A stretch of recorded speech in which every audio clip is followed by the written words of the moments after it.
What's up, Cardano holder? What's going on this time? The price is again increasing. So now this is really good news, my friend. In tomorrow, I already tell you, my friend, to in upcoming time the price will more pumps up 1 or 2 days. So therefore, that are great news, my friend.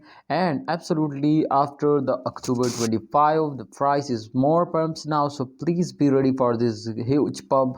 And absolutely, if you are starting holding, so definitely it's going very good now. Let's predicate this one, but please, if you are new to my channel, click out the subscribe button and press the bell icon for videos notification. Thank you so much.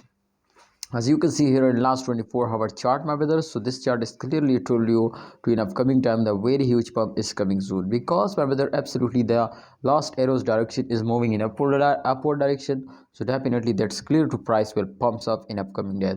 Remember, to after affairs every coin will pumps up. So therefore experts say, my friends, to upcoming time the price is more pumps out, and I hope, my friends, so they will hit again 3 USD dollar, which target they will already hit now. I hope this is very easy to they will hit again now, but absolutely this is possible if a holders, if an investor are starting holding.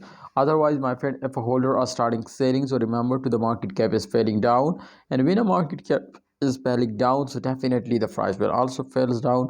So the price, there is a chance so they will come down to from 2 USD to USD dollars. So be ready for risk and don't sell it. I hope they will recover all the lost and get again profit. See you next time. Allah Hafiz. Take care.